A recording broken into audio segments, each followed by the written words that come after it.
Welcome to the RavensSpace on YouTube. My name is Jason, and this is a RavensSpace Daily, where we talk about Baltimore Ravens news every single weekday. Thank you guys so much for joining us. Please subscribe to the RavensSpace YouTube if you haven't for news, features, highlights, and everything else.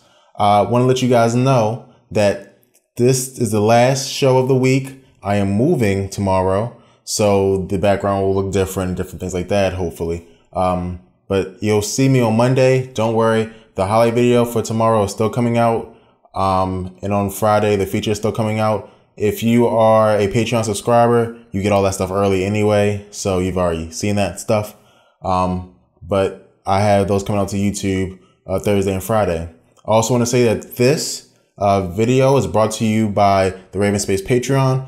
If you're not a Patreon member, go sign up for Patreon. You'll get great prizes. You get videos early. You get to speak to me, one-on-one dialogue, a lot of great things. So please go support us on Patreon, and we'll hop right into the first story of the day. The first story of the day talks about the receiving corps, and the Bleacher Report put out an article which ranks every receiving corps in the NFL. And they have the Baltimore Ravens ranked number 29. I thought this was a little bit harsh. I do think we have a lot of talent, but basically they say that we have unproven players or average players, basically. And so they rank this 29. There's a quote in here, and it says, the Ravens lost Steve Smith Sr. to retirement and Kamar Aiken to the Indianapolis Colts in free agency. So the fact that General Manager Ozzie Newsome did little to bolster a receiving corps that underperformed in 2016 without those defections is cause for concern. Now, part of me does agree that the fact that we did nothing in free agency to address wide receiver, nothing in the draft to address wide receiver is very nerve-wracking. However, 29 is so mediocre. It's I think it's harsh.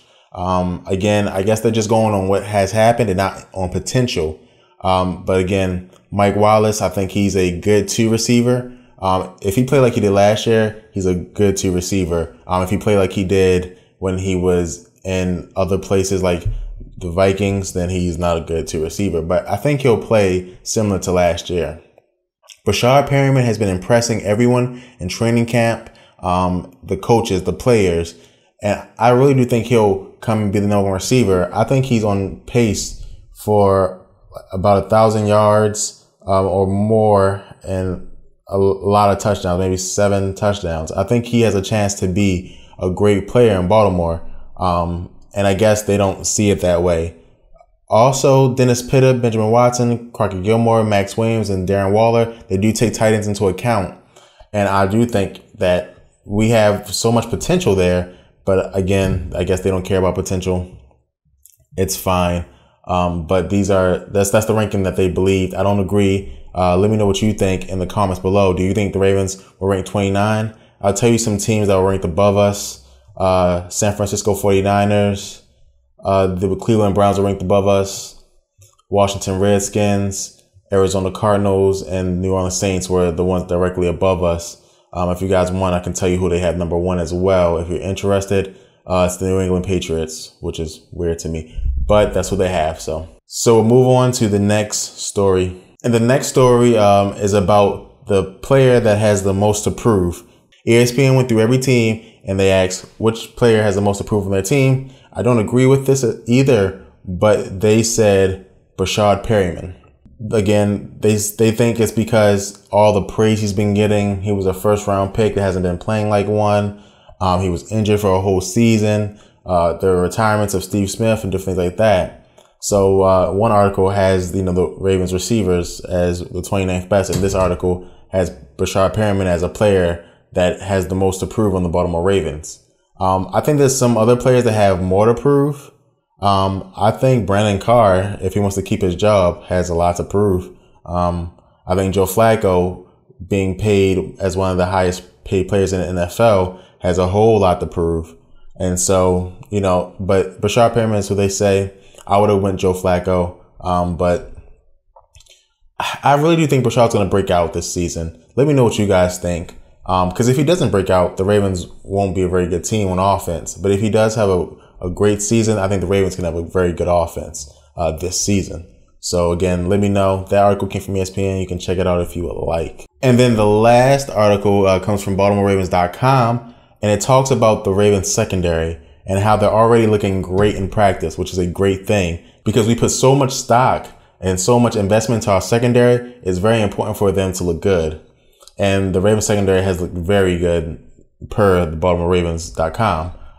Players like Eric Weddle and Tony Jefferson are already causing problems for the offense. You have Jimmy Smith, who looks stronger and bigger.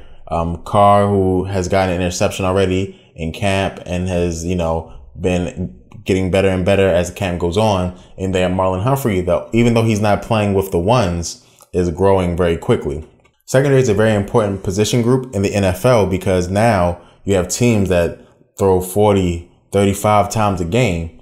And so you have to be able to, especially not let any big plays happen. And two great safety helps that. But the strong cornerbacks on the edges will allow the short throws not to be as common. I'm super happy that they're looking good. And I'm excited to see them play this season. You guys know that my favorite player in the secondary is Tavon Young. I think he's awesome. Let me know who your favorite player in the secondary is. I'm pretty sure there's not going to be a lot of Brandon Carr people, but I want to see between Jimmy Smith, Eric Weddle, and Tony Jefferson, who do you want to see the most, and who's your favorite player in the Baltimore Ravens secondary? And lastly, like we do every episode, we'll answer one question from the mailbag. The mailbag is brought to you guys by the RavensSpace t-shirt store. Please go get a t-shirt, support us. They're the best designs. I'll put the link in the description below so you guys can check it out. This question comes from Luke, and Luke asks, in my opinion, I believe the Ravens should have traded Pitta in the offseason. He's getting old and he costs a lot of money. What are your thoughts? Thanks and keep up the good work. Thank you so much, Luke. Now, I will say that it's hard to trade Pitta in this situation because he is getting older, and also he was the most productive tight end for the Baltimore Ravens last year, right? And even when he wasn't in the offense because of injury, you felt his presence gone because the other tight ends weren't very productive. And it's kind of sad because even when Pitta was injured, you really didn't see Max Williams or Nick Boyle step up and be a player that you can depend on. And because of that, it's hard to trade Pitta. Now, they were going to let Pitta go if they couldn't get his salary cap number down, which they did when they restructured his deal. So, they're not in love with Pitta, but you have to, if you get rid of Pitta, you have to tell me what's your plan to replace him? Because if it's Crockett Gilmore, Gilmore hasn't been playing better than Pitta. He's also injury prone. If it's Ben Watson's a 1-year fix, hasn't played in a Baltimore Ravens uniform in the regular season, and has no chemistry with Joe Flacco. If you say a Max Williams or a Nick Boyle or a Darren Waller, I would tell you that they had chances when Pitta was injured. They did not perform. They're young and they are injury prone as well. So it's hard for me to say, yeah, you can trade Pitta. And it is true that out of those tight ends, Pitta is the most valuable. But also, if you get rid of him, who's Joe Flacco's comfort blanket? So I think it was a hard decision. I think I would have kept him. I think I would have. You can't trade the young players because I don't think you'll get a lot for them. So maybe you would cut loose. We'll see who they cut loose because they have to cut loose somebody. So we'll see who they cut loose. But it wouldn't be Pitta. I wouldn't have traded him because you need a tight end, especially for Joe Flacco. Because, when Joe Flacco feels the most comfortable, he plays the best. And you can tell that those two have such a good repertoire together. They're like brothers out there. So I couldn't trade Pitta. I do see what you're saying. Most valuable. He's getting old and he's expensive. But he signed his contract to cut his salary cap. So I think that it was a good decision to keep him on and give the Ravens 2 years to find a replacement for him. So thank you so much, Luke, for your question. And that's the end of the episode today. Thank you guys so much. Again, please subscribe if you're not subscribed to the RavensSpace on YouTube. Check out our Patreon and check out our RavensSpace t-shirt store. Also, remind you guys that tomorrow, Thursday, June 1st, and Friday, June 2nd. I will not be giving you guys a new Raven Space Daily. I will be moving, so I'll have to do things. So again, please check out the YouTube channel anyway, because we will have new videos coming in the form of highlights and the Raven Space feature, unless you are a Patreon subscriber, so you got those things early. Thank you guys so much, and go Ravens.